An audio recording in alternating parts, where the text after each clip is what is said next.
रुद्र संहिता तृतीय खंड। हिमालय के स्थावर जंगम दुविध स्वरूप एवं दिव्यत्व का वर्णन, मैना के साथ उनका विवाह तथा मैना आदि को पूर्व जन्म से प्राप्त हुए सनकादि के शाप एवं वरदान का कथन। नारद जी ने पूछा, ब्राह्मण, पिता के यज्ञ में अपने शरीर का परित्याग करके दक्ष कन्या जगदम्बा सती देवी किस प्रकार गिरिराज हिमालय की पुत्री हुई, किस तरह अत्यंत उग्र तपस्या करके उन्होंने पुनः शिव को ही पति रूप में प्राप्त किया, यह मेरा प्रश्न है। इस पर आप भली भांति और विशेष रूप से प्रकाश डालिए। ब्रह्मा जी ने कहा, मुने नारद, तुम पहले पार्वती की माता के जन्म, विवाह और अन्य भक्तिवर्धक पावन चरित्र सुनो। मुनिश्रेष्ठ, उत्तर दिशा में पर्वतों का राजा हिमवान नामक एक महान पर्वत है, जो महान तेजस्वी और समृद्धिशाली है। उसके दो रूप प्रसिद्ध हैं, एक स्थावर और दूसरा जंगम। मैं संक्षेप में उसके सूक्ष्म स्थावर स्वरूप का वर्णन करता हूँ। वह रमणीय पर्वत नाना प्रकार के रत्नों के आकार का है और पूर्व तथा पश्चिम समुद्र के भीतर प्रवेश करके इस तरह खड़ा है मानो भूमंडल को नापने के लिए कोई मानदंड हो। वह नाना प्रकार के वृक्षों से व्याप्त है और अनेकों शिखरों के कारण विचित्र शोभा से संपन्न दिखाई देता है। सिंह, व्याघ्र आदि पशु सदा सुखपूर्वक उसका सेवन करते हैं। हिम का तो वह भंडारी है, इसलिए अत्यंत उग्र जान पड़ता है। भांति भांति के आश्चर्यजनक दृश्यों से उसकी विचित्र शोभा होती है। देवता, ऋषि, सिद्ध और मुनि उस पर्वत का आश्रय लेकर रहते हैं। भगवान शिव को यह बहुत प्रिय है, तपस्या करने का स्थान है। स्वरूप से ही वह अत्यंत पवित्र और महात्माओं को भी पावन करने वाला है। तपस्या से वह अत्यंत शीघ्र सिद्धि प्रदान करता है। अनेक प्रकार के धातुओं की वह खान और शुभ है। वही दिव्य शरीर धारण करके सर्वांग सुंदर रमणीय देवताओं के रूप में स्थित है। भगवान विष्णु का अविकृत अंश है, इसलिए वह शैलराज साधु संतों को अधिक प्रिय है। एक समय गिरिवर हिमवान ने अपनी कुल परंपरा की स्थिति और धर्म की वृद्धि के लिए देवताओं तथा पितरों का हित करने की अभिलाषा से अपना विवाह करने की इच्छा की। मुनीश्वर, उस अवसर पर संपूर्ण देवता अपने स्वार्थ का विचार करके दिव्य पितरों के पास आकर उनसे प्रसन्नता पूर्वक बोले, पितरों, आप सब लोग प्रसन्नचित्त होकर हमारी बात सुने और यदि देवताओं का कार्य सिद्ध करना आपको भी अभीष्ट हो तो शीघ्र वैसा ही करें। आपकी ज्येष्ठ पुत्री जो मैना नाम से प्रसिद्ध है, वह मंगल रूपणी है। उसका विवाह आप लोग अत्यंत प्रसन्नता पूर्वक हिमवान पर्वत से कर दें। ऐसा करने पर आप सब लोगों को सर्वथा महान लाभ होगा और देवताओं के दुखों का निवारण भी पग पग पर होता रहेगा। देवताओं की यह बात सुनकर पितरों ने परस्पर विचार करके स्वीकृति दे दी और अपनी पुत्री मैना को विधि पूर्वक हिमालय के हाथ में दे दिया। उस परम मंगलमय विवाह में बड़ा उत्सव मनाया गया। मुनीश्वर नारद, मैना के साथ हिमालय के शुभ विवाह का यह सुखद प्रसंग मैंने तुमसे प्रसन्नता पूर्वक कहा है, और अब क्या सुनना चाहते हो? नारद जी ने पूछा, विधे, विद्वान, अब आदर पूर्वक मेरे सामने मैना की उत्पत्ति का वर्णन कीजिए। उसे किस प्रकार शाप प्राप्त हुआ था, यह कहिए। मेरे मन में संदेह का निवारण कीजिए। ब्रह्मा जी बोले, मुने, मैंने अपने दक्ष नामक जिस पुत्र की पहले चर्चा की है, उनके 60 कन्याएं हुई थीं, जो सृष्टि की उत्पत्ति में कारण बनी। नारद, दक्ष ने कश्यप आदि श्रेष्ठ मुनियों के साथ उनका विवाह किया था। यह सब वृतांत तुम्हें तो विदित ही है। अब प्रस्तुत विषय को सुनो। उन कन्याओं में एक स्वधा नामक कन्या थी, जिसका विवाह उन्होंने पितरों के साथ किया। स्वधा की 3 पुत्रियां थीं, जो सौभाग्यशालिनी और धर्म की मूर्ति थीं। उनमें ज्येष्ठ पुत्री का नाम मैना था, मंझली धन्या के नाम से प्रसिद्ध थी और छोटी कन्या का नाम था कलावती। ये सारी कन्याएं पितरों की मानसी पुत्रियां थीं। उनके मन से प्रकट हुई थीं। इनका जन्म किसी माता के गर्भ से नहीं हुआ था, अतएव ये अयोनिजा थीं। केवल लोक व्यवहार से स्वधा की पुत्री मानी जाती थी। इनके सुंदर नामों का कीर्तन करके मनुष्य संपूर्ण अभीष्ट को प्राप्त कर लेता है। ये सदा संपूर्ण जगत की वंदनीय लोक माताएं हैं और उत्तम अबुद्धिया से सुशोभित रहती हैं। सबकी सब परम योगिनी, ज्ञान निधि और तीनों लोकों में सर्वत्र जा सकने वाली थी। मुनीश्वर, एक समय भी तीनों बहनें भगवान विष्णु के निवास स्थान श्वेतद्वीप में उनका दर्शन करने के लिए गईं। भगवान विष्णु को प्रणाम और भक्ति पूर्वक उनकी स्तुति करके वे उन्हीं की आज्ञा से वहां ठहर गईं। उसी समय वहां संतों का बड़ा भारी समाज एकत्र हुआ था।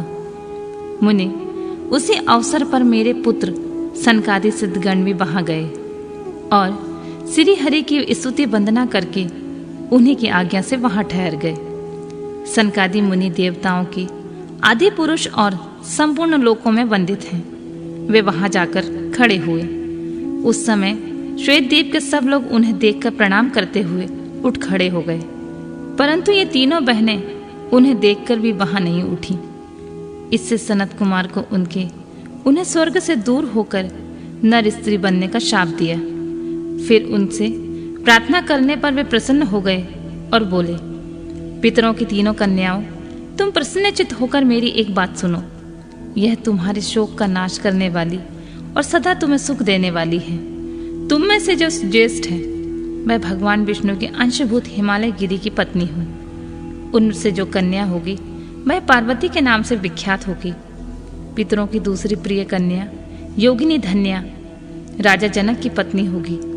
उसकी कन्या के रूप में महालक्ष्मी अवतीर्ण होंगी, जिनका नाम सीता होगा। इसी प्रकार पितरों की छोटी पुत्री कलावती द्वापर के अंतिम भाग में वृषभानु वैश्य की पत्नी होगी और उनकी प्रिय पुत्री राधा के नाम से विख्यात होगी। योगिनी मेनका पार्वती के वरदान से अपने पति के साथ उसी शरीर से कैलाश नामक परम पद को प्राप्त हो जाएगी। धन्या तथा उसके पति जनक कुल में उत्पन्न हुए जीवान्मुख महायोगी राजा शीरध्वज लक्ष्मी स्वरूपा सीता के प्रभाव से वैकुंठ धाम में जाएंगे। वृषभानु के साथ वैवाहिक मंगल कृत संपन्न होने के कारण जीवान्मुख योगिनी कलावती भी अपनी कन्या राधा के साथ गोलोक धाम में जाएगी। इसमें कोई संशय नहीं है। विपत्ति में पड़े बिना कहा किनकी महिमा प्रकट होती है। उत्तम कर्म करने वाले पुण्यात्मा पुरुषों का संकट जब टल जाता है तब उन्हें दुर्लभ सुख की प्राप्ति होती है। अब तुम लोग प्रसन्नता पूर्वक मेरी दूसरी बात भी सुनो, जो सदा सुख देने वाली है। मैना की पुत्री जगदम्बा पार्वती देवी अत्यंत दुस्सह तप करके भगवान शिव की प्रिय पत्नी बनेंगी। धन्या की पुत्री सीता भगवान श्री राम जी की पत्नी होगी और लोकाचार्य का आश्रय लेकर श्री राम के साथ विहार करेगी। साक्षात गोलोक धाम में निवास करने वाली राधा ही कलावती की पुत्री होगी। वे गुप्त स्नेह में बंधकर श्री कृष्ण की प्रियतमा बनेंगी। ब्रह्मा जी कहते हैं, नारद, इस प्रकार शाप के ब्याज से दुर्लभ वरदान देकर सबके द्वारा प्रशंसित भगवान सनत कुमार मुनि भाइयों सहित वहीं अंतर्ध्यान हो गए। तात, पितरों की मानसी पुत्री वे तीनों बहनें इस प्रकार शाप मुक्त हो सुख पाकर तुरंत अपने अपने घर को चली गईं। देवताओं का हिमालय के पास जाना और उनसे सत्कृत हो उन्हें उमाराधन की विधि बता स्वयं भी एक सुंदर स्थान में जाकर उनकी स्तुति करना। नारद जी बोले, महामते, आपने मैना के पूर्व जन्म की यह शुभ अद्भुत कथा कही है। उनके विवाह का प्रसंग भी मैंने सुन लिया है। अब आगे उनके उत्तम चरित्र का वर्णन कीजिए। ब्रह्मा जी ने कहा, नारद, जब मैना के साथ विवाह करके हिमवान अपने घर को गए तब तीनों लोकों में बड़ा भारी उत्सव मनाया गया। हिमालय भी अत्यंत प्रसन्न हो मैना के साथ अपने सुखदायक सदन में निवास करने लगे। मुनि, उस समय श्री विष्णु आदि समस्त देवता और महात्मा मुनि गिरिराज के पास गए। उन सब देवताओं को आया देख महान हिमगिरी ने प्रशंसा पूर्वक उन्हें प्रणाम किया। और अपने भाग्य की सराहना करते हुए भक्ति भाव से उन सबका आदर सत्कार किया। हाथ जोड़ मस्तक झुकाकर वे बड़े प्रेम से स्तुति करने में उद्यत हुए। शैलराज के शरीर में महान रोमांच हो आया। उनके नेत्रों से प्रेम की आंसू बहने लगे। मुने हेमशैल ने प्रसन्न मन से अत्यंत प्रेम पूर्वक प्रणाम किया और विनीत भाव से खड़े हो श्री विष्णु आदि देवताओं से कहा। हिमाचल बोली, आज मेरा जन्म सफल हो गया। मेरी बड़ी भारी तपस्या सफल हुई। आज मेरा ज्ञान सफल हुआ और आज मेरी सारी क्रियाएं सफल हो गईं। आज मैं धन्य हुआ, मेरी सारी भूमि धन्य हुई, मेरा कुल धन्य हुआ, मेरी स्त्री तथा मेरा सब कुछ धन्य हो गया। इसमें कोई संशय नहीं है, क्योंकि आप सब महान देवता एक साथ मिलकर एक ही समय मेरे यहाँ पधारे हैं। मुझे अपना सेवक समझकर प्रसन्नता पूर्वक उचित कार्य के लिए आज्ञा दें।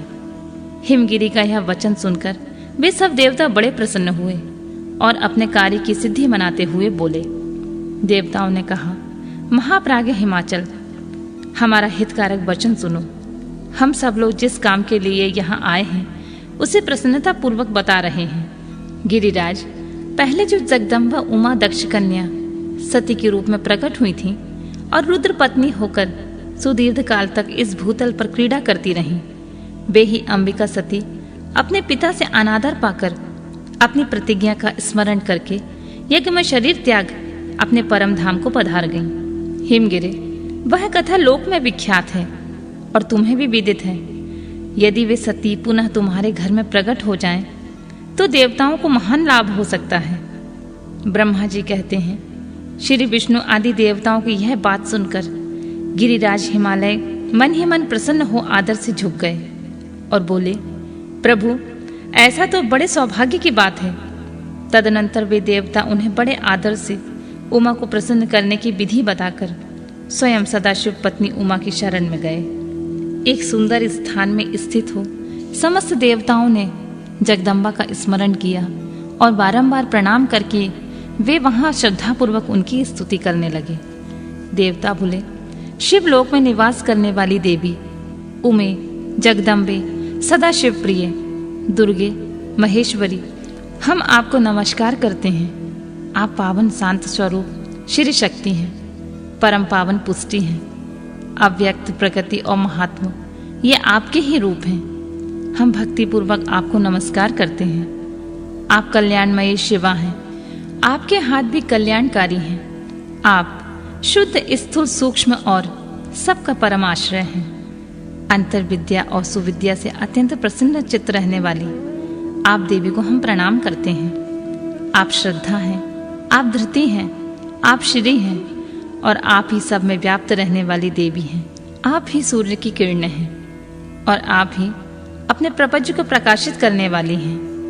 ब्रह्मांड रूप शरीर में और जगत के जीवों में रहकर जो ब्रह्मा से लेकर तृण पर्यंत संपूर्ण जगत की पुष्टि करती हैं, उन आदि देवी को हम नमस्कार करते हैं। आप ही वेद माता गायत्री हैं, आप ही सावित्री और सरस्वती हैं। आप ही संपूर्ण जगत के लिए वार्ता नामक व्रती हैं और आप ही धर्म स्वरूपा वेदत्रयी हैं।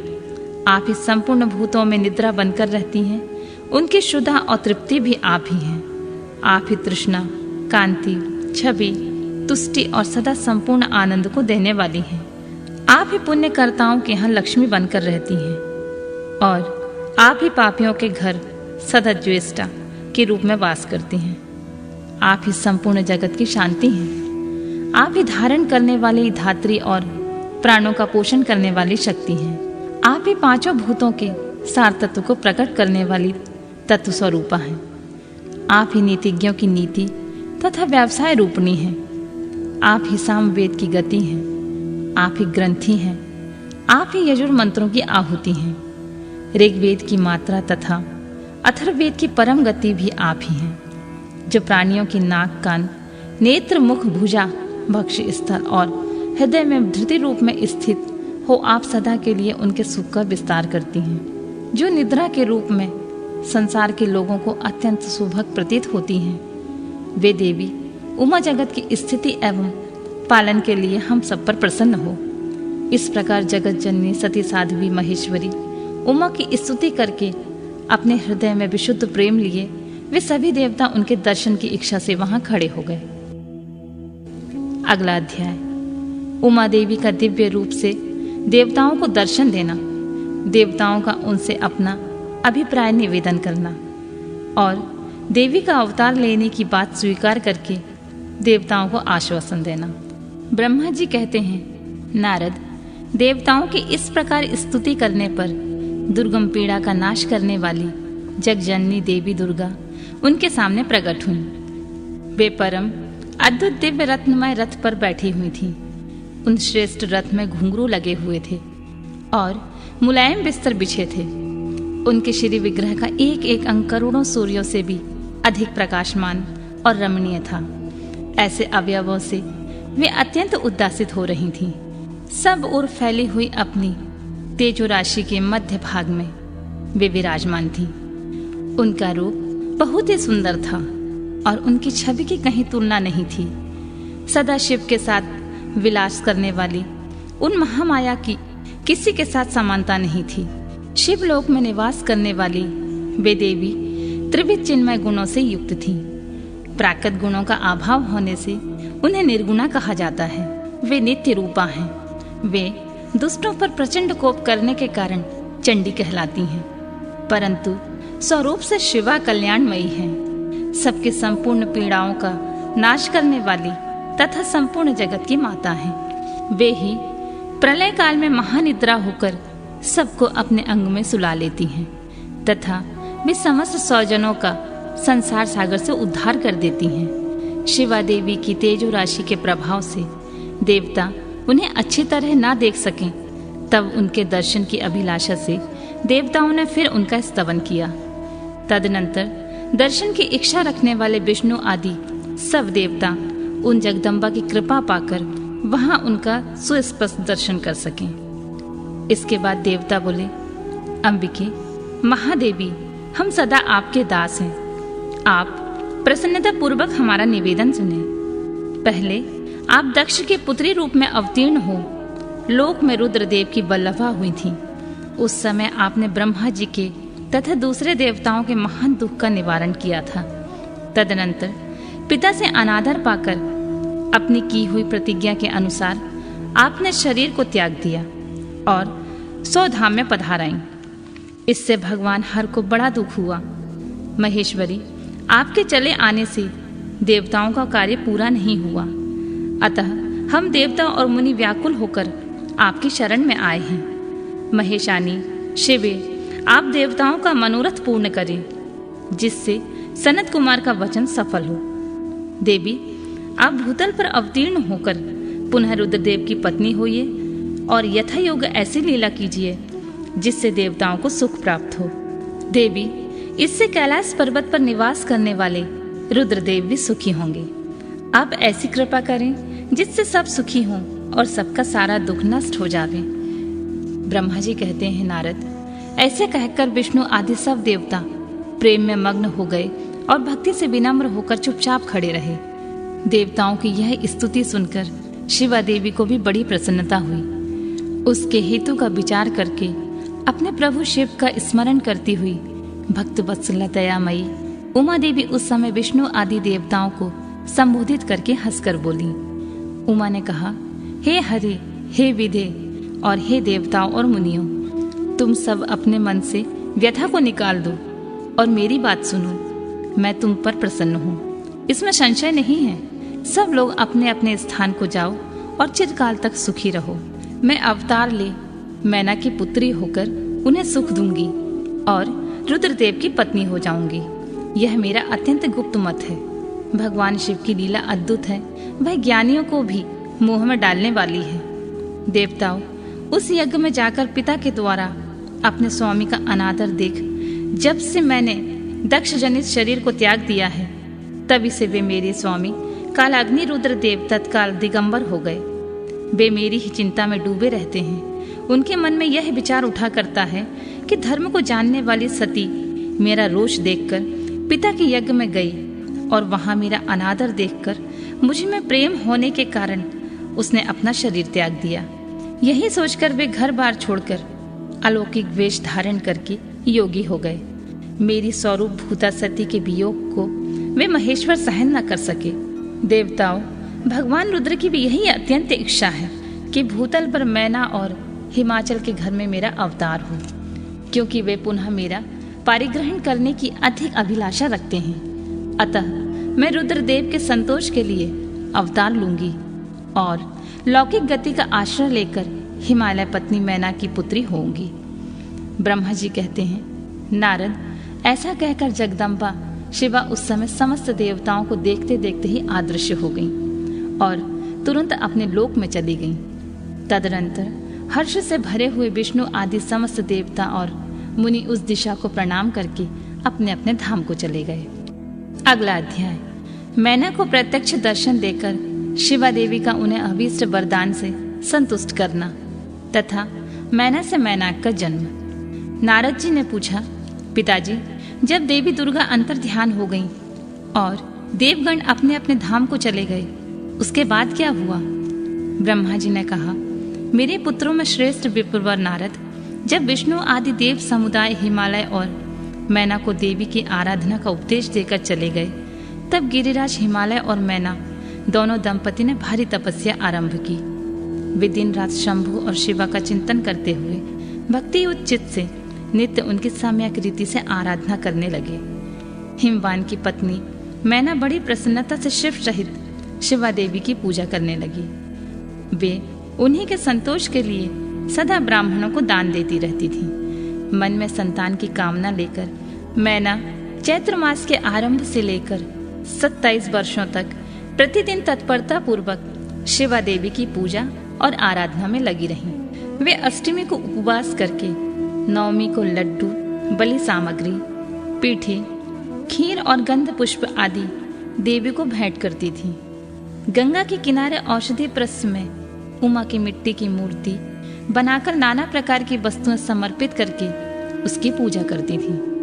मैना देवी कभी निहारती रहती, कभी व्रत के नियमों का पालन करती, कभी जल पीकर रहती और कभी हवा पीकर रह जाती थी। विशुद्ध तेज से दमकती हुई दीप्तिमयी मैना ने प्रेम पूर्वक शिवा की चित में लगाए 27 वर्ष व्यतीत कर दिए। 27 वर्ष पूरे हो जाने पर जग जननी शंकर कामनी जगदम्बा उमा अत्यंत प्रसन्न हुई। मैना की उत्तम भक्ति से संतुष्ट होकर वे परमेश्वरी देवी उन पर अनुग्रह करने के लिए उनके सामने प्रकट हुई। तेजो मंडल के बीच में विराजमान तथा दिव्य अवयवों से संयुक्त उमा देवी प्रत्यक्ष दर्शन दे मैना से हंसती हुई बोली, गिरिराज, हिमालय की रानी महासाध्वी मैना, मैं तुम्हारी तपस्या से बहुत प्रसन्न हूँ। तुम्हारे मन में जो अभिलाषा है उसे कहो मैना। तुमने तपस्या, व्रत और समाधि के द्वारा जिस जिस वस्तु के लिए प्रार्थना की है मैं तुम्हें सब दूंगी। तब मैना ने प्रत्यक्ष प्रकट हुई कालिका देवी को देखकर प्रणाम किया और उनसे इस प्रकार कहा, देवी, इस समय मुझे आपके रूप का प्रत्यक्ष दर्शन हुआ है, अतः मैं आपकी स्तुति करना चाहती हूँ। कालिके, इसके लिए आप प्रसन्न हो। ब्रह्मा जी कहते हैं, नारद, मैना के ऐसा कहने पर सर्वमोहिनी कालिका देवी ने मन में अत्यंत प्रसन्न हो अपनी दोनों बाहों से खींचकर मैना को हृदय से लगा लिया। इससे उन्हें तत्काल महाज्ञान की प्राप्ति हो गई। फिर तो मैना देवी प्रिय वचनों द्वारा भक्ति भाव से अपने सामने खड़ी हुई कालिका की स्तुति करने लगी। मैना बोली, जो महामाया जगत को धारण करने वाली चंडिका लोक धारिणी तथा संपूर्ण मनोवांछित पदार्थों को देने वाली हैं, मैं उन महादेवी को प्रणाम करती हूँ। जो नित्य आनंद प्रदान करने वाली माया, योग निद्रा, जग जननी तथा सुंदर कमलों की माला से अलंकृत हैं, उन नित्य सिद्धा उमा देवी को मैं नमस्कार करती हूँ। जो सबकी माता मही, नित्य आनंदमयी, भक्तों के शोक का नाश करने वाली तथा कल्प पर्यंत नारियों एवं प्राणियों की बुद्ध रूपणी है, उन देवी को मैं प्रणाम करती हूँ। आप यतियों के अज्ञानमय बंधन के नाश की हेमभूता ब्रह्मा विद्या है। फिर मुझ जैसी नारी आपके प्रभाव का क्या वर्णन कर सकती है। अथर्ववेद में जो हिंसा, मारण आदि का प्रयोग है वह आप ही हैं देवी। आप मेरे अभीष्ट फल को सदा प्रदान कीजिए।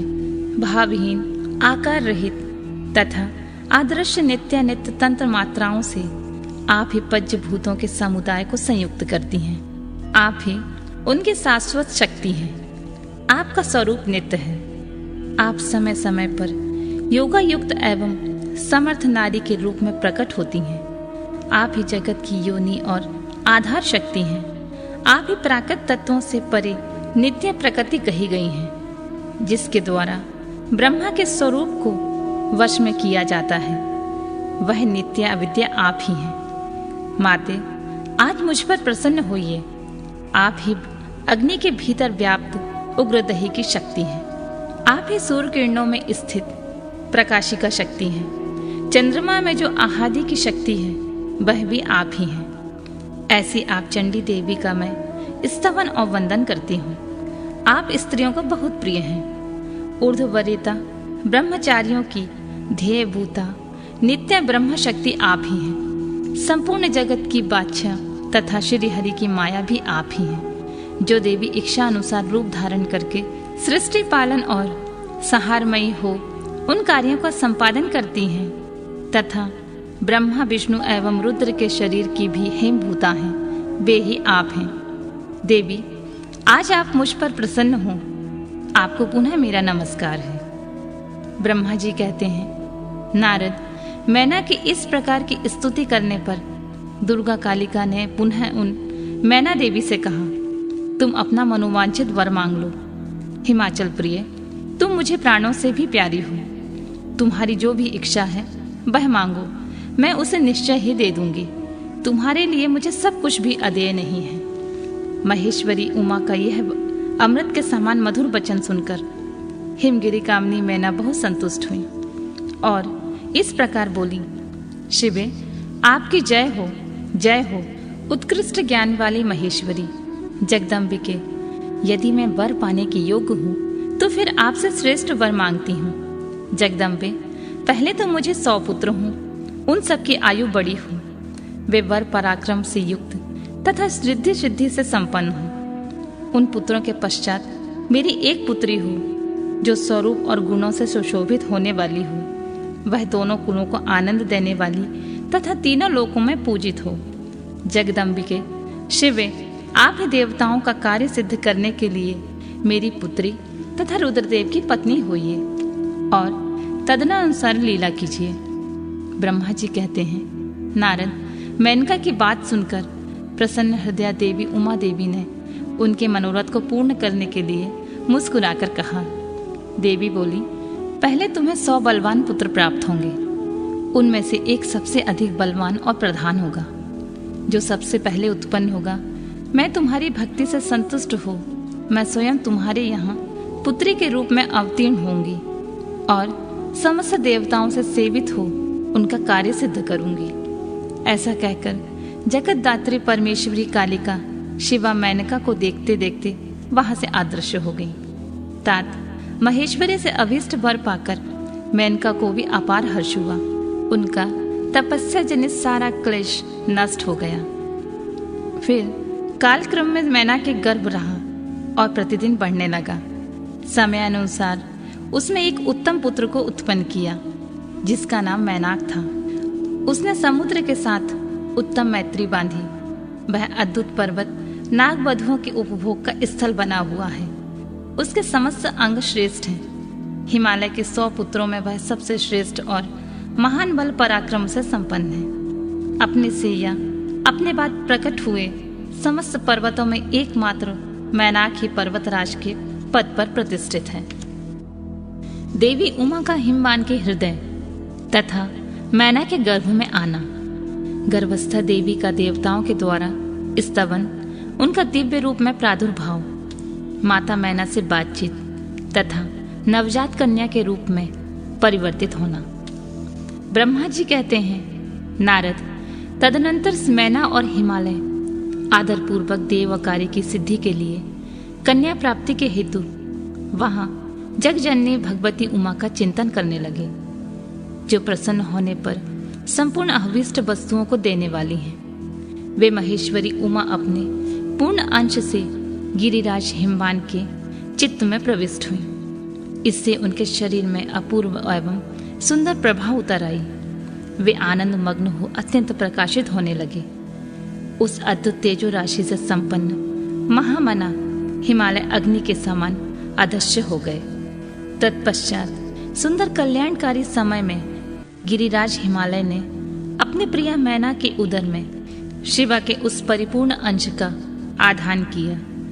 इस तरह गिरिराज की पत्नी मैना ने हिमवान के हृदय में विराजमान करुणा निधान देवी की कृपा से सुखदायक गर्भ धारण किया।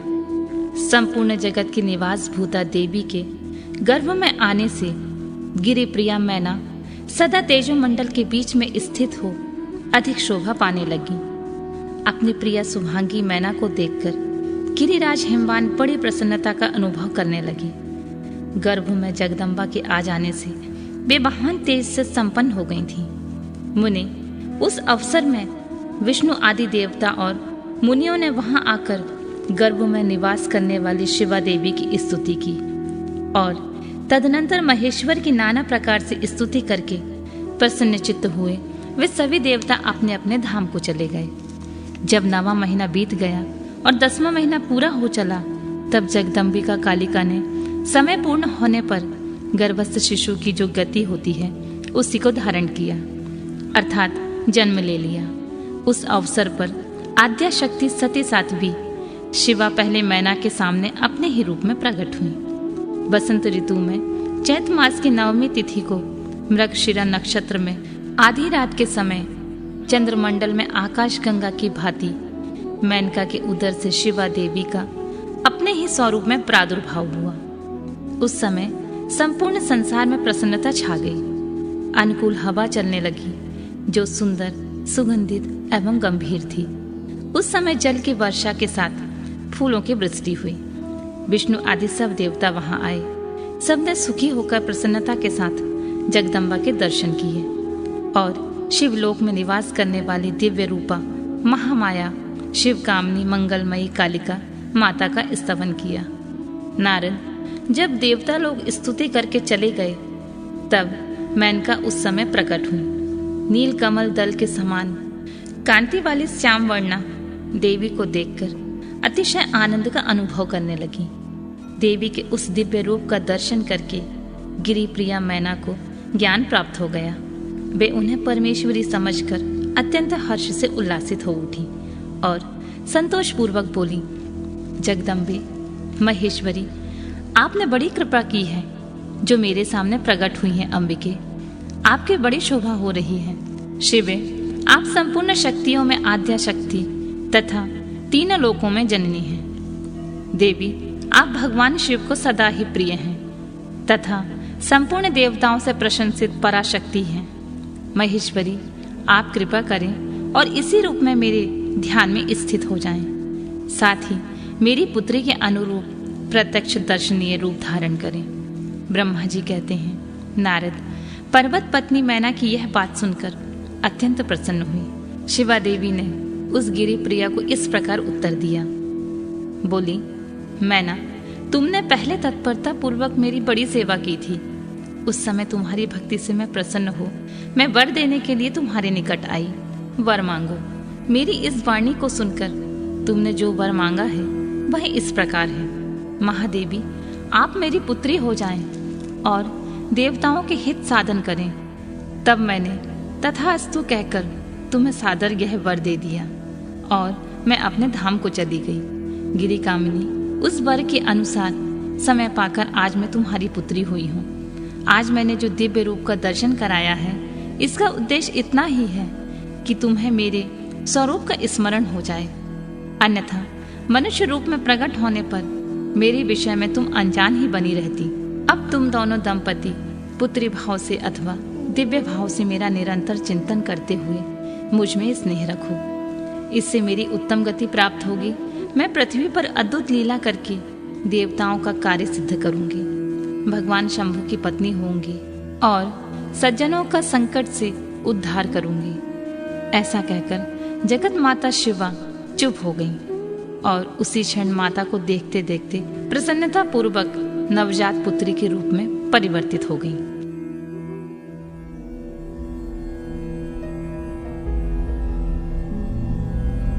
अगला अध्याय, पार्वती का नामकरण और विद्या अध्ययन। नारद का हिमवान के यहाँ जाना, पार्वती का हाथ देखकर भावी फल बताना, चिंतित हुए हिमवान को आश्वासन देकर पार्वती का विवाह शिव जी के साथ करने को कहना और उनके संदेह का निवारण करना।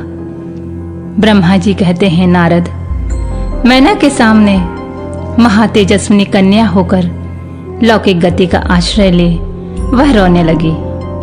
उसका मनोहर रुदन सुनकर घर की सभी स्त्रियां हर्ष से खिल उठी और बड़े वेग से प्रसन्नता पूर्वक वहां आ पहुंची। नीलकमल दल के समान श्याम कांति वाली उस परम तेजस्विनी और मनोरम कन्या को देखकर गिरिराज हिमालय अतिशय आनंद में निमग्न हो गए। तदनंतर सुंदर मुहूर्त में मुनियों के साथ हिमवान ने अपनी पुत्री के काली आदि सुखदायक नाम रखे। देवी शिवा गिरिराज के भवन में दिनों दिन बढ़ने लगी, ठीक उसी तरह जैसे वर्षा के समय गंगा जी की जल राशि और शरद ऋतु के शुक्ल पक्ष में चांदनी बढ़ती है। सुशीलता आदि गुणों से संयुक्त तथा बंधुजनों की प्यारी उस कन्या को कुटुंब के लोग अपने कुल के अनुरूप पार्वती नाम से पुकारने लगे।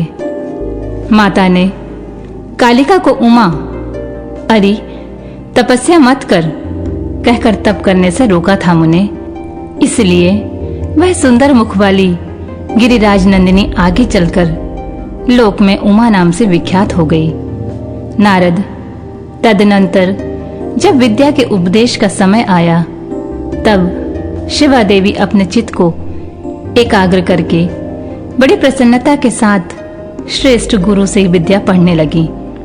पूर्व जन्म की सारी विद्याएं उन्हें उसी तरह प्राप्त हो गईं, जैसे शरद काल में हंसों की पात अपने आप स्वर गंगा के तट पर पहुंच जाती हैं और रात्रि में अपना प्रकाश स्वतः महाऔषधियों को प्राप्त हो जाता है मुने। इस प्रकार मैंने शिवा की किसी एक लीला का ही वर्णन किया है, अब अन्य लीला का वर्णन करूंगा। सुनो, एक समय की बात है, तुम भगवान शिव की प्रेरणा से प्रसन्नता पूर्वक हिमाचल के घर गए। मुने, तुम शिव तत्व के ज्ञाता और उनकी लीला के जानकारों में श्रेष्ठ हो। नारद, गिरिराज हिमालय ने तुम्हें घर पर आया देखकर प्रणाम करके तुम्हारी पूजा की और अपनी पुत्री को बुलाकर उससे तुम्हारे चरणों में प्रणाम करवाया। मुनीश्वर फिर स्वयं ही तुम्हें नमस्कार करके हिमाचल ने अपने सौभाग्य की सराहना की और अत्यंत मस्तक झुकाकर हाथ जोड़कर तुमसे कहा। हिमाचल बोले, हे मुने नारद, हे ब्रह्मपुत्रों में श्रेष्ठ ज्ञानवान प्रभु, आप सर्वज्ञ हैं और कृपा पूर्वक दूसरों के उपकार में लगे रहते हैं। मेरी पुत्री की जन्म कुंडली में जो गुण दोष हो उसे बताइए। मेरी बेटी किसके सौभाग्यवती प्रिय पत्नी होगी? ब्रह्मा जी कहते हैं, मुनि श्रेष्ठ, तुम बातचीत में कुशल और कौतुकी तो हो ही। गिरिराज हिमालय के ऐसा कहने पर तुमने कालिका का हाथ देखा और उसके संपूर्ण अंगों पर विशेष रूप से दृष्टिपात करके हिमालय से इस प्रकार कहना आरंभ किया। नारद बोले, शैलराज और मैना, आपकी यह पुत्री चंद्रमा की आदि कला के समान बढ़ी है। समस्त शुभ लक्षण इसके अंगों की शोभा बढ़ाते हैं। यह अपने पति के लिए अत्यंत सुखदायिनी होगी और माता पिता की भी कीर्ति बढ़ाएगी। संसार की समस्त नारियों में यह परम साध्वी और स्वजनों को सदा महान आनंद देने वाली होगी। गिरिराज, तुम्हारी पुत्री के हाथ में सब उत्तम लक्षण विद्यमान हैं, केवल एक रेखा विलक्षण है। उसका यथार्थ फल सुनो। इसे ऐसा पति प्राप्त होगा जो योगी, नंग धड़ंग रहने वाला, निर्गुण और निष्काम होगा।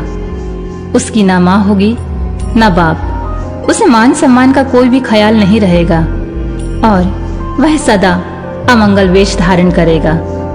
ब्रह्मा जी कहते हैं, नारद, तुम्हारी इस बात को सुनकर और सत्य मानकर मैना तथा हिमाचल दोनों पति पत्नी बहुत दुखित हो गए। परंतु जगदम्बा शिवा को तुम्हारे ऐसे वचनों को सुनकर और लक्षणों द्वारा उस भावी पति को शिव मानकर मन ही मन हर्ष से खिल उठी। नारद जी की बात कभी झूठी नहीं हो सकती, ऐसा सोचकर शिवा भगवान शिव के युगल चरणों में संपूर्ण हृदय से अत्यंत स्नेह करने लगी। नारद, उस समय मन ही मन दुखी हो हिमवान ने तुमसे कहा, मुने, उस रेखा का फल सुनकर मुझे बड़ा दुख हुआ। मैं अपनी पुत्री को उससे बचाने के लिए क्या उपाय करूं? मुने, तुम महान कौतुक करने वाले और वार्तालाप विशारद हो। हिमवान की बात सुनकर अपने मंगलकारी वचनों के द्वारा उनका हर्ष बढ़ाते हुए तुमने इस प्रकार कहा। नारद बोले, गिरिराज, तुम स्नेह पूर्वक सुनो। मेरी बात सच्ची है, वह झूठ नहीं होगी। हाथ की रेखा ब्रह्मा जी की लिपि है, निश्चय ही यह मिथ्या नहीं हो सकती। अतः शैल प्रवर, इस कन्या को वैसा ही पति मिलेगा, इसमें संशय नहीं है। परंतु इस रेखा के कुफल से बचने के लिए एक उपाय भी है, उसे प्रेम पूर्वक सुनो। उसे करने से तुम्हें सुख मिलेगा। मैंने जैसे वर का निरूपण किया है वैसे ही भगवान शंकर हैं। वे सर्वसमर्थ हैं और लीला के लिए अनेक रूप धारण करते रहते हैं। उनमें समस्त कुलक्षण सद्गुणों के समान हो जाएंगे। समर्थ पुरुष में कोई दोष भी हो तो वह उसे दुख नहीं देता, असमर्थ के लिए ही वह दुखदायक होता है। इस विषय में सूर्य, अग्नि और गंगा का दृष्टांत सामने रखना चाहिए। इसलिए तुम विवेक पूर्वक अपनी कन्या शिवा को भगवान शिव के हाथ में सौंप दो। भगवान शिव सबके ईश्वर, सैव्य, निर्विकार, सामर्थ्यशाली और अविनाशी हैं। वे जल्दी ही प्रसन्न हो जाते हैं। अतः शिवा को ग्रहण कर लेंगे, इसमें संशय नहीं है। विशेषतः वे तपस्या से वश में हो जाते हैं। यदि शिवा तप करे तो सब काम ठीक हो जाएगा। सर्वेश्वर शिव सब प्रकार से समर्थ हैं।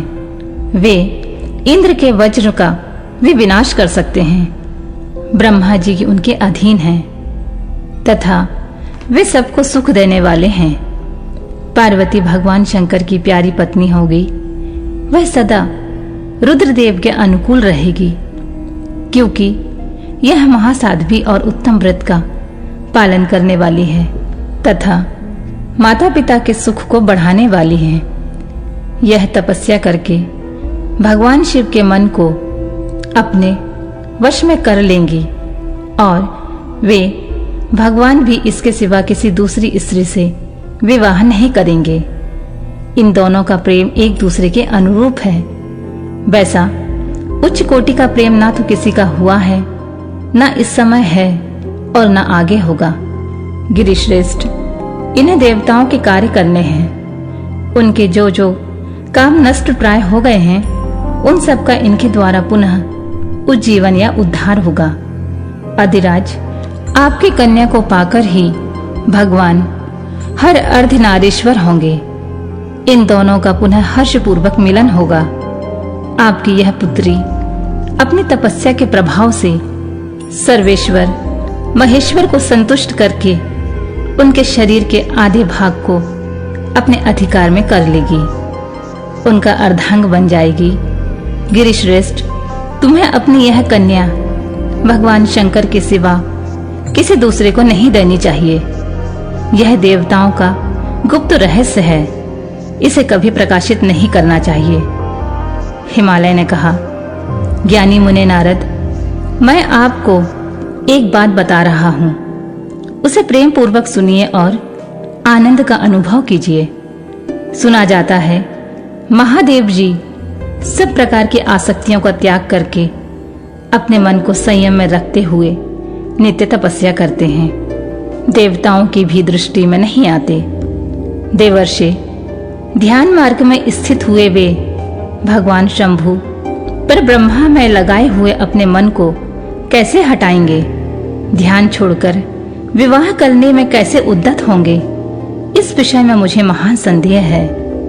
दीपक की लौ के समान प्रकाशमान, अविनाशी, प्रकृति से परे, निर्विकार, निर्गुण, सगुण, निर्विशेष और निरीह जो पर ब्रह्मा है, वही उनका अपना सदाशिव नाम स्वरूप है। अतः वे उसी का सर्वत्र साक्षात्कार करते हैं, किसी बाहरी अनात्म वस्तु पर दृष्टि नहीं डालते हैं। मुने, यहाँ आए हुए किन्नरों के मुख से उनके विषय में नित्य ऐसी बात सुनी जाती है। क्या वह बात मिथ्या ही है? विशेषतः यह बात भी सुनने में आती है कि भगवान हर ने पूर्व काल में सती के समक्ष एक प्रतिज्ञा की थी। उन्होंने कहा था, दक्ष कुमारी प्यारी सती, मैं तुम्हारे सिवा किसी दूसरी स्त्री का अपनी पत्नी बनाने के लिए न वरण करूंगा न ग्रहण। यह मैं तुमसे सत्य कहता हूं। इस प्रकार सती के साथ उन्होंने पहले ही प्रतिज्ञा कर ली है। अब सती के मर जाने पर वे दूसरी स्त्री को कैसे ग्रहण करेंगे? यह सुनकर तुमने कहा, महामते गिरिराज, इस विषय में तुम्हें चिंता नहीं करनी चाहिए। तुम्हारी यह पुत्री काली ही पूर्व काल में दक्ष कन्या सती हुई थी। उस समय इसी का सदा सर्व मंगलदायी नाम सती था। वे सती दक्ष कन्या होकर रुद्र की प्यारी पत्नी हुई थीं। उन्होंने पिता के यज्ञ में अनादर पाकर तथा भगवान शंकर का भी अपमान हुआ देख क्रोधपूर्वक अपने शरीर को त्याग दिया था। वे ही सती फिर तुम्हारे घर में उत्पन्न हुई हैं। तुम्हारी पुत्री साक्षात जगदम्बा शिवा है। यह पार्वती भगवान हर की पत्नी होगी, इसमें संशय नहीं है। नारद, ये सब बातें तुमने हिमवान को विस्तार पूर्वक बताई। पार्वती का यह पूर्व रूप और चरित्र प्रीति को बढ़ाने वाला है। काली के उस संपूर्ण पूर्व वृतांत को तुम्हारे मुख से सुनकर हिमवान अपनी पत्नी और पुत्र के साथ तत्काल संदेह रहित हो गए। इसी तरह तुम्हारे मुख से अपनी उस पूर्व कथा को सुनकर काली ने लज्जा के मारे मस्तक झुका लिया और उसके मुख पर मंद मुस्कान की प्रभा फैल गई। गिरिराज हिमालय पार्वती के उस चरित्र को सुनकर उसके माथे पर हाथ फेरने लगे और मस्तक सूंघकर उसे अपने आसन के पास बिठा लिया। नारद, इसके पश्चात तुम उसी क्षण प्रसन्नता पूर्वक स्वर्गलोक को चले गए और गिरिराज हिमवान भी मन ही मन मनोहर आनंद से युक्त हो अपने सर्व संपत्तिशाली भवन में प्रविष्ट हो गए। अगला अध्याय, मैना और हिमालय की बातचीत। पार्वती तथा हिमवान के स्वप्न तथा भगवान शिव से मंगल ग्रह की उत्पत्ति का प्रसंग। ब्रह्मा जी कहते हैं, नारद, जब तुम स्वर्गलोक को चले गए तब से कुछ काल और व्यतीत हो जाने पर एक दिन मैना ने हिमवान के निकट जाकर उन्हें प्रणाम किया।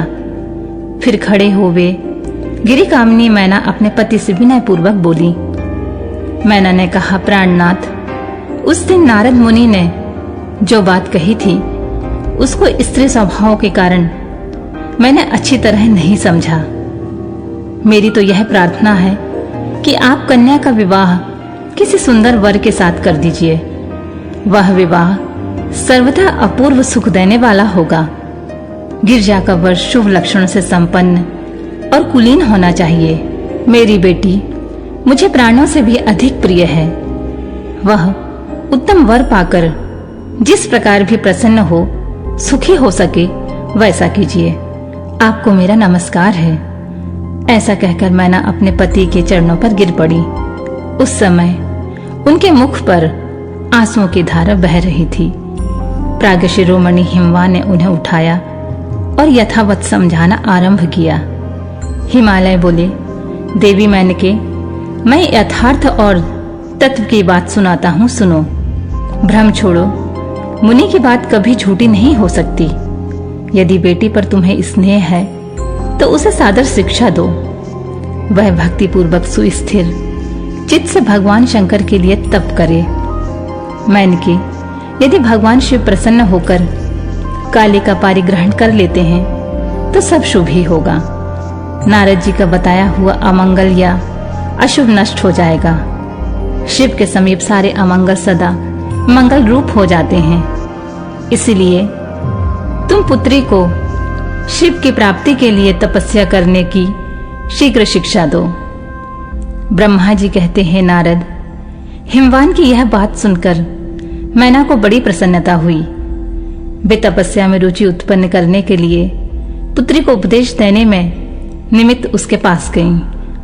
परंतु बेटी के सुकुमार अंग पर दृष्टिपात करके मैना के मन में बड़ी व्यथा हुई। उनके दोनों नेत्रों में तुरंत आंसू भर आए। फिर तो गिरी प्रिया मैना में अपनी पुत्री को उपदेश देने की शक्ति नहीं रह गई। अपनी माता की उस चेष्टा को पार्वती जी शीघ्र ही ताड़ गईं। तब वे सर्वज्ञ परमेश्वरी कालिका देवी माता को बारंबार आश्वासन देकर तुरंत बोली। पार्वती ने कहा, माँ, तुम बड़ी समझदार हो, मेरी यह बात सुनो। आज पिछली रात्रि के समय ब्रह्म मुहूर्त में मैंने एक स्वप्न देखा है, उसे बताती हूँ माता जी। स्वप्न में एक दयालु और तपस्वी ब्राह्मण ने मुझे शिव की प्रसन्नता के लिए उत्तम तपस्या करने का प्रसन्नता पूर्वक उपदेश दिया है। नारद, यह सुनकर मेनका ने शीघ्र अपने पति को बुलाया और पुत्री के देखे हुए स्वप्न को पूर्णतः कह सुनाया। मेनका के मुख से पुत्री के स्वप्न को सुनकर गिरिराज हिमालय बड़े प्रसन्न हुए और अपनी प्रिय पत्नी को समझाते हुए बोले। गिरिराज ने कहा, प्रिय, पिछली रात में मैंने भी एक स्वप्न देखा है। मैं आदर पूर्वक उसे बताता हूँ, तुम प्रेम पूर्वक उसे सुनो। एक बड़े उत्तम तपस्वी थे। नारद ने वर के जैसे लक्षण बताए थे, वैसे उसी लक्षणों से युक्त शरीर को उन्होंने धारण कर रखा था। वे बड़ी प्रसन्नता के साथ मेरे नगर के निकट तपस्या करने के लिए आए। उन्हें देखकर मुझे बड़ा हर्ष हुआ और मैं अपनी पुत्री को साथ लेकर उनके पास गया। उस समय मुझे ज्ञात हुआ कि नारद जी के बताए हुए वर भगवान शंभु ये ही हैं। तब मैंने उन तपस्वी की सेवा के लिए अपनी पुत्री को उपदेश देकर उनसे भी प्रार्थना की कि वे इसकी सेवा स्वीकार करें, परंतु उस समय उन्होंने मेरी बात नहीं मानी। इतने में ही वहां सांख्य और वेदांत के अनुसार बहुत बड़ा विवाद छिड़ गया। तदनंतर उनकी आज्ञा से मेरी बेटी वहीं रह गई और अपने हृदय में उन्हीं की कामना रखकर भक्ति पूर्वक उनकी सेवा करने लगी। सुमुखी, यही मेरा देखा हुआ स्वप्न है जिसे मैंने तुम्हें बता दिया। अतः प्रिय, मैंने कुछ काल तक इस स्वप्न के फल की परीक्षा या प्रतीक्षा करनी चाहिए। यह समय उचित जान पड़ता है, तुम निश्चित समझो, यही मेरा विचार है। ब्रह्मा जी कहते हैं, मुनीश्वर नारद, ऐसा कहकर गिरिराज हिमवान और मेनका शुद्ध हृदय से उस स्वप्न के फल की परीक्षा एवं प्रतीक्षा करने लगी। देवर्षि, शिरोभक्त शिरोमणि भगवान शंकर का यश परम पावन, मंगलकारी, भक्तिवर्धक और उत्तम है। तुम इसे आदर पूर्वक सुनो। दक्ष यज्ञ से अपने निवास स्थान कैलाश पर्वत पर आकर भगवान शंभु प्रिया विरह से कातर हो गए और प्राणों से भी अधिक प्यारी सती देवी का हृदय से चिंतन करने लगे। अपने पार्षदों को बुलाकर सती के लिए शोक करते हुए उनके प्रेमवर्धक गुणों का अत्यंत प्रीतिपूर्वक वर्णन करने लगे। यह सब उन्होंने सांसारिक गति को दिखाने के लिए किया। फिर गृहस्थ आश्रम की सुंदर स्थिति तथा नीति रीति का परित्याग करके वे दिगंबर हो गए और सब लोकों में उन्मत्त की भांति भ्रमण करने लगे।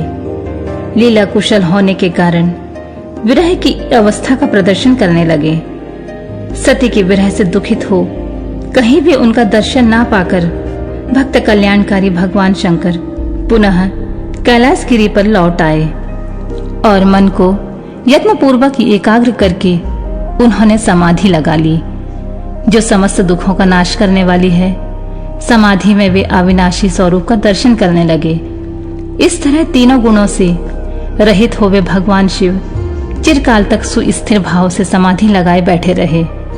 वे प्रभु स्वयं ही माया के अधिपति निर्विकार पर ब्रह्मा हैं। तदनंतर जब असंख्य वर्ष व्यतीत हो गए तब उन्होंने समाधि छोड़ी।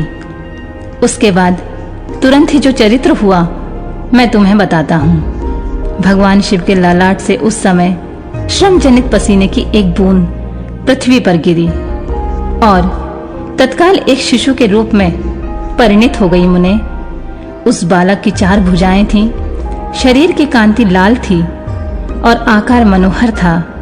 दिव्य द्युति से दीप्तिमान भय शोभाशाली बालक अत्यंत दुस्सह तेज से संपन्न था। तथापि उस समय लोकाचार परायण परमेश्वर शिव के आगे वह साधारण शिशु की भांति रोने लगा। यह देख पृथ्वी भगवान शंकर से भयमान उत्तम बुद्धि से विचार करने के पश्चात सुंदर स्त्री का रूप धारण करके वहीं प्रकट हो गईं। उन्होंने उस सुंदर बालक को तुरंत उठाकर अपनी गोद में रख लिया और अपने ऊपर प्रकट होने वाले दूध को ही स्तन्य के रूप में उसे पिलाने लगी। उन्होंने स्नेह से उसका मुंह चूमा और अपना ही बालक मान हंस हंस उसे खिलाने लगी। परमेश्वर शिव का हित साधन करने वाली पृथ्वी देवी सच्चे भाव से स्वयं उसकी माता बन गईं। संसार की सृष्टि करने वाले परम कौतुकी एवं विद्वान अंतर्यामी शंभु वह चरित्र देखकर हंस पड़े और पृथ्वी को पहचानकर उनसे बोले, धरणी, तुम धन्य हो, मेरे इस पुत्र का प्रेम पूर्वक पालन करो। तुम श्रेष्ठ शिशु मुझ महान तेजस्विनी शंभु के श्रम जल पसीने से ही तुम्हारे ऊपर उत्पन्न हुआ है। वसुधे, यह प्रियकारी बालक यद्यपि मेरे श्रम जल से प्रकट हुआ है, तथापि तुम्हारे नाम से तुम्हारे ही पुत्र के रूप में इसकी ख्याति होगी। यह सदा त्रिविध तापों से रहित होगा, अत्यंत गुणवान और भूमि देने वाला होगा। यह मुझे भी सुख प्रदान करेगा। तुम इसे अपनी रुचि के अनुसार ग्रहण करो। ब्रह्मा जी कहते हैं, नारद, ऐसा कहकर भगवान शिव चुप हो गए। उनके हृदय से विरह का प्रभाव कुछ कम हो गया। उनमें विरह क्या था? वे लोकाचार का पालन कर रहे थे। वास्तव में सत्पुरुषों के प्रिय श्री रुद्रदेव निर्विकार परमात्मा ही हैं। शिव की उपयुक्त आज्ञा को शिरोधार्य करके पुत्र सहित पृथ्वी देवी शीघ्र ही अपने स्थान को चली गईं। उन्हें अत्यंत सुख मिला। वह बालक भौम नाम से प्रसिद्ध हो युवा होने पर तुरंत काशी चला गया और वहां उसने दीर्घकाल तक भगवान शंकर की सेवा की। विश्वनाथ जी की कृपा से ग्रह की पदवी पाकर वे भूमि कुमार शीघ्र ही श्रेष्ठ एवं दिव्य लोक में चले गए, जो शुक्र लोक से परे है।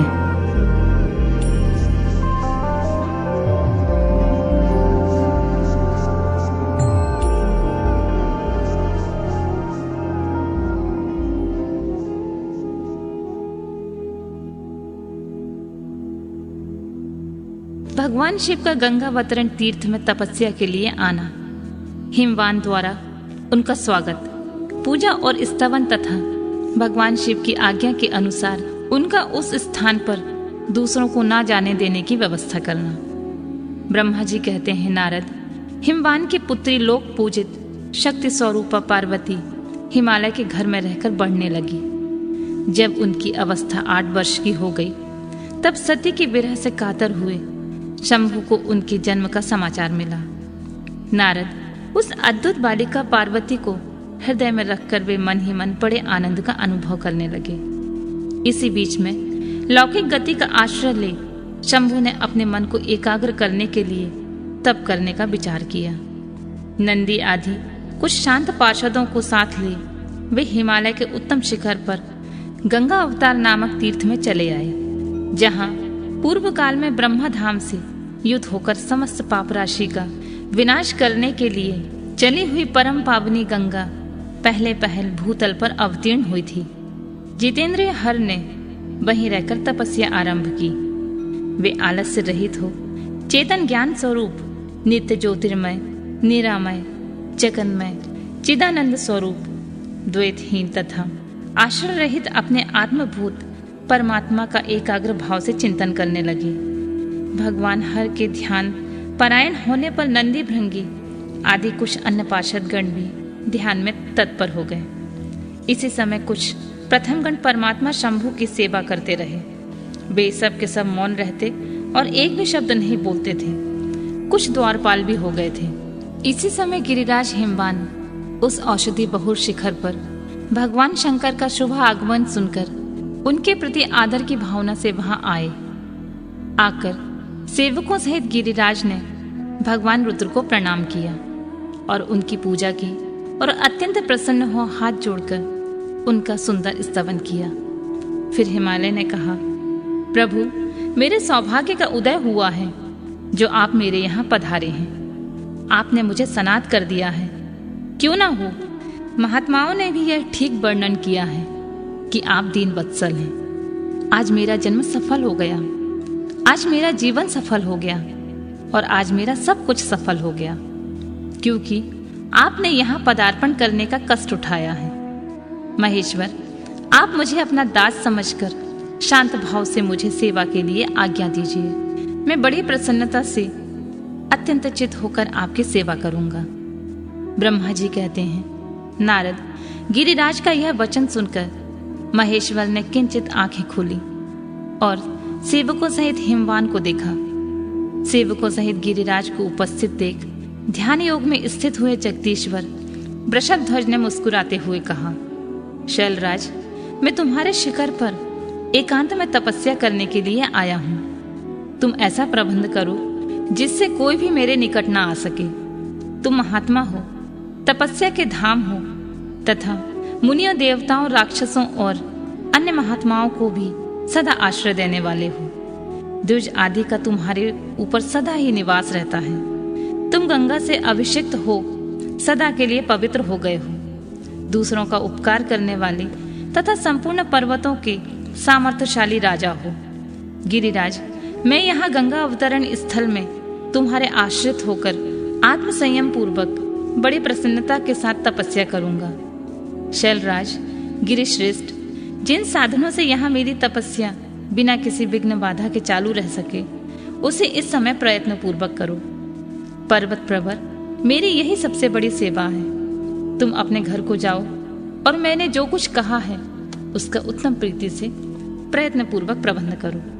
ब्रह्मा जी कहते हैं, नारद, ऐसा कहकर सृष्टिकर्ता जगदीश्वर भगवान शंभु चुप हो गए। उस समय गिरिराज ने शंभु से प्रेम पूर्वक यह बात कही, जगन्नाथ परमेश्वर, आज मैंने अपने प्रदेश में स्थित हुआ आपका स्वागत पूर्वक पूजन किया है। यही मेरे लिए महान सौभाग्य की बात है। अब आपसे और क्या प्रार्थना करूं? महेश्वर, कितने ही देवता बड़े बड़े यत्न का आश्रय ले महान तप करके भी आपको नहीं पाते। वे ही आप यहाँ स्वयं उपस्थित हो गए हैं। मुझसे बढ़कर श्रेष्ठ सौभाग्यशाली और पुण्यात्मा दूसरा कोई नहीं है, क्योंकि आप मेरे पृष्ठ भाग पर तपस्या के लिए उपस्थित हुए हैं। परमेश्वर, आज मैं अपने को देवराज इंद्र से भी अधिक भाग्यवान समझता हूँ, क्योंकि सेवकों सहित आपने यहाँ आकर मुझे अनुग्रह का भागी बना दिया है। देवेश, आप स्वतंत्र हैं। यहाँ बिना किसी विघ्न बाधा की उत्तम तपस्या कीजिए। प्रभु, मैं आपका दास हूँ, अतः सदा आपकी आज्ञा के अनुसार सेवा करूंगा। ब्रह्मा जी कहते हैं, नारद, ऐसा कहकर गिरिराज हिमालय तुरंत अपने घर लौट आए और उन्होंने अपनी प्रिया मैना को बड़े आदर से यह सारा वृतांत कह सुनाया। तत्पश्चात शैलराज ने साथ जाने वाले परिजनों तथा समस्त सेवक गणों को बुलाकर उन्हें ठीक ठीक समझाया। हिमालय बोले, आज से कोई भी गंगा अवतरण नामक स्थान में, जो मेरे पृष्ठभाग में ही है, मेरी आज्ञा मानकर ना जाए। मैं यह सच्ची बात कहता हूँ, यदि कोई वहां जाएगा तो उस महादुष्ट को मैं विशेष दंड दूंगा। मुने, इस प्रकार के समस्त गणों को शीघ्र ही नियंत्रित करके हिमवान ने विघ्न निवारण के लिए जो सुंदर प्रयत्न किया मैं तुम्हें बताता हूँ। सुनो। हिमवान का पार्वती को शिव की सेवा में रखने के लिए उनसे आज्ञा मानना और शिव का कारण बताते हुए इस प्रस्ताव को अस्वीकार कर देना। ब्रह्मा जी कहते हैं, नारद, तदनंतर शैलराज हिमालय उत्तम फल फूल लेकर अपनी पुत्री के साथ हर्षपूर्वक भगवान हर के समीप गए। वहां जाकर उन्होंने ध्यान पारायण त्रिलोकीनाथ शिव को प्रणाम किया और अपनी अद्भुत कन्या काली को हृदय से उनकी सेवा में अर्पित कर दिया। फल फूल आदि सारी सामग्री उनके सामने रखकर पुत्री को आगे करके शैलराज ने शंभु से कहा, भगवान, मेरी पुत्री आप भगवान चंद्रशेखर की सेवा के लिए उत्सुक है, अतः आपके आराधन की इच्छा से मैं इसको साथ लाया हूँ। यह अपनी 2 सखियों के साथ सदा आप शंकर की सेवा में रहे। नाथ, यदि आपका मुझ पर अनुग्रह हो तो इस कन्या को सेवा के लिए आज्ञा दीजिए। तब भगवान शंकर ने उस परम मनोहर काम रूपनी कन्या को देखकर आंखें मूंद ली और त्रिगुणातीत अविनाशी परम तत्व उत्तम रूप का ध्यान आरंभ किया। उस समय सर्वेश्वर एवं सर्वव्यापी जटाजूटधारी वेदांत वैद्य चंद्रकला विभूषण शंभु उत्तम आसन पर बैठ नेत्र बंद किए तप में लग गए। यह देख हिमाचल ने मस्तक झुकाकर पुनः उन्हें चरणों में प्रणाम किया। यद्यपि कि उनके हृदय में दीनता नहीं थी, तो भी उस समय वे संशय में पड़ गए कि ना जाने भगवान मेरी प्रार्थना स्वीकार करेंगे या नहीं। वक्ताओं में श्रेष्ठ गिरिराज हिमवान ने जगत के एकमात्र बंधु भगवान शिव से इस प्रकार कहा। हिमालय बोले, देवादेव महादेव, करुणा कर शंकर, विभो, मैं आपकी शरण में आया हूँ, आंखें खोलकर मेरी ओर देखिए। शिव, सर्व महेशान, जगत को आनंद प्रदान करने वाले प्रभु महादेव, आप संपूर्ण आपत्तियों का निवारण करने वाले हैं, मैं आपको प्रणाम करता हूँ। स्वामी प्रभु, मैं आपकी इस पुत्री के साथ प्रतिदिन आपका दर्शन करने के लिए आऊंगा, इसके लिए आप आदेश दीजिए। उनकी यह बात सुनकर देवादेव महेश्वर ने आंख खोलकर ध्यान छोड़ दिया और कुछ सोच विचार कर कहा। महेश्वर बोले, गिरिराज, तुम अपनी इस कुमारी कन्या को घर में रखकर ही नित्य मेरे दर्शन के लिए आ सकते हो, अन्यथा मेरा दर्शन नहीं हो सकता। महेश्वर की ऐसी बात सुनकर शिवा के पिता हिमवान मस्तक झुकाकर उन भगवान शिव से बोले, प्रभु, यह तो बताइए किस कारण से मैं इस कन्या के साथ आपके दर्शन के लिए नहीं आ सकता? क्या यह आपकी सेवा के योग्य नहीं है? फिर इसे नहीं लाने का क्या कारण है? यह मेरी समझ में नहीं आता है। यह सुनकर भगवान वृषभध्वज शंभु हंसने लगे और विशेषतः दुष्ट योगियों के लोकाचार का दर्शन कराते हुए वे हिमालय से बोले, शैलराज, यह कुमारी सुंदर, कटी प्रदेश से सुशोभित, चंद्रमुखी और शुभ लक्षणों से संपन्न है, इसीलिए इसे मेरे समीप तुम्हें नहीं लाना चाहिए। इसके लिए मैं तुम्हें बारंबार रोकता हूँ। वेद के पारंगत विद्वानों ने नारी को माया रूपनी कहा है। विशेषतः युवती स्त्री तो तपस्वी जनों के तप में विघ्न डालने वाली ही होती है। गिरिश्रेष्ठ, मैं तपस्वी, योगी और सदा माया में निर्लिप्त रहने वाला हूँ। मुझे युवती स्त्री से क्या प्रयोजन है? तपस्वियों के श्रेष्ठ आश्रय हिमालय, इसलिए फिर तुम्हें ऐसी बात नहीं कहनी चाहिए, क्योंकि तुम वेदोक्त धर्म में प्रवीण, ज्ञानियों में श्रेष्ठ और विद्वान हो। अचल राज, स्त्री के संग में मन में शीघ्र ही विषय वासना उत्पन्न हो जाती है, उससे वैराग्य नष्ट हो जाता है और वैराग्य न होने से पुरुष उत्तम तपस्या से भ्रष्ट हो जाता है। इसीलिए शैल, तपस्वी को स्त्री का संग नहीं करना चाहिए, क्योंकि स्त्री महाविषय वासना की जड़ और ज्ञान वैराग्य को विनाश करने वाली होती है। ब्रह्मा जी कहते हैं, नारद, इस तरह की बहुत सी बातें कहकर महायोग शिरोमणि भगवान महेश्वर चुप हो गए। देवर्षि शंभु का यह निरामय, निष्प्रह और निष्ठुर वचन सुनकर काली के पिता हिमवान चकित, कुछ व्याकुल और चुप हो गए। तपस्वी शिव की कही हुई बात सुनकर और गिरिराज हिमवान को चकित हुआ जानकर भवानी पार्वती उस समय भगवान शिव को प्रणाम करके विशद वचन बोली। पार्वती और शिव का दार्शनिक संवाद, शिव का पार्वती को अपनी सेवा के लिए आज्ञा देना तथा पार्वती द्वारा भगवान की प्रतिदिन सेवा। भवानी ने कहा, योगिन, आपने तपस्वी होकर गिरिराज से यह क्या बात कर डाली प्रभु? आप ज्ञान विशारद हैं, तो भी अपनी बात का उत्तर मुझसे सुनिए। शंभु, आप तप शक्ति से संपन्न होकर ही बड़ा भारी तप करते हैं। उस शक्ति के कारण ही आप महात्मा को तपस्या करने का विचार हुआ है। सभी कर्मों को करने की जो वह शक्ति है उसे ही प्रकृति जानना चाहिए। प्रकृति से ही सबकी सृष्टि, पालन और संहार होते हैं। भगवान आप कौन हैं और सूक्ष्म प्रकृति क्या है, इसका विचार कीजिए।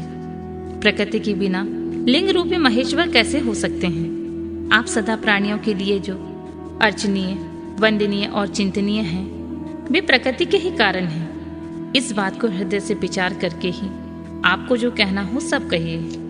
ब्रह्मा जी कहते हैं, नारद, पार्वती के इस वचन को सुनकर महती लीला करने में लगे हुए प्रसन्नचित्त महेश्वर हंसते हुए बोले। महेश्वर ने कहा, मैं उत्कृष्ट तपस्या के द्वारा ही प्रकृति का नाश करता हूँ और तत्वतः प्रकृति रहित शंभु के रूप में ही स्थित होता हूँ। अतः सत्पुरुषों को कभी या कहीं प्रकृति का संग्रह नहीं करना चाहिए। लोकाचार से दूर और निर्विकार रहना चाहिए। नारद, जब शंभु ने लौकिक व्यवहार के अनुसार यह बात कही, तब काली मन ही मन हंसकर मधुर वाणी में बोली। काली ने कहा, कल्याणकारी प्रभु, योगिन, आपने जो बात कही है, क्या वह वाणी प्रकृति नहीं है? फिर आप उससे परे क्यों नहीं हो गए? क्यों प्रकृति का सहारा लेकर बोलने लगे? इन सब बातों को विचार करके तात्विक दृष्टि से जो यथार्थ बात हो उसी को कहना चाहिए। यह सब कुछ सदा प्रकृति से बंधा हुआ है, इसलिए आपको ना तो बोलना चाहिए और ना कुछ करना चाहिए, क्योंकि कहना और करना सब व्यवहार प्राकृत ही है। आप अपनी बुद्धि से इसको समझिए। आप जो कुछ सुनते हैं, खाते हैं, देखते हैं और करते हैं, वह सब प्रकृति का ही कार्य है। झूठे वाद विवाद करना व्यर्थ है। प्रभु शंभु, यदि आप प्रकृति से परे हैं तो इस समय हिमवान पर्वत पर आप तपस्या किस लिए करते हैं? हर प्रकृति ने आपको निगल लिया है, अतः आप अपने स्वरूप को ही नहीं जानते हैं। ईश, यदि आप अपने स्वरूप को जानते हैं तो किस लिए तप करते हैं? योगिन, मुझे आपके साथ वाद विवाद करने का क्या आवश्यकता है? प्रत्यक्ष प्रमाण उपलब्ध होने पर विद्वान पुरुष अनुमान प्रमाण को नहीं मानते। जो कुछ प्राणियों की इंद्रियों का विषय होता है, वह सब ज्ञानी पुरुष को ही बुद्धि से विचार करके प्राकृत ही मानना चाहिए। योगीश्वर, बहुत कहने से क्या लाभ? मेरी उत्तम बात सुनिए। मैं प्रकृति हूँ, आप पुरुष हैं। यह सत्य है, सत्य है, इसमें कोई संशय नहीं है। मेरे अनुग्रह से ही आप सगुण और साकार माने गए हैं। मेरे बिना आप निरीह हैं, जो कुछ भी नहीं कर सकते हैं। आप जितेंद्रिय होने पर भी प्रकृति के अधीन हो सदा नाना प्रकार के कर्म करते रहते हैं। फिर निर्विकार कैसे हैं और मुझ में लिप्त कैसे नहीं? शंकर, यदि आप प्रकृति से परे हैं और यदि आपका यह कथन सत्य है तो आपको मेरे समीप रहने पर भी डरना नहीं चाहिए। ब्रह्मा जी कहते हैं, पार्वती का यह सांख्य शास्त्र के अनुसार कहा हुआ वचन सुनकर भगवान शंकर वेदांत मत में स्थित होकर उनसे यूं बोले। सदाशिव ने कहा, सुंदर भाषण करने वाली गिरजे, यदि तुम सांख्य मत को धारण करके ऐसी बात कहती हो तो प्रतिदिन मेरी सेवा करो, परंतु यह सेवा शास्त्र निषिद्ध नहीं होनी चाहिए। गिरजा से ऐसा कहकर भक्तों पर अनुग्रह और उनका मनोरंजन करने वाले भगवान शिव हेमवान से बोले, गिरिराज, मैं यही तुम्हारी अत्यंत रमणीय श्रेष्ठ शिखर की भूमि पर उत्तम तपस्या तथा अपने आनंदमय परमार्थ स्वरूप का विचार करता हुआ विचरूंगा। पर्वतराज, आप मुझे यहाँ तपस्या करने की अनुमति दें। आपकी अनुज्ञा के बिना कोई तप नहीं किया जा सकता।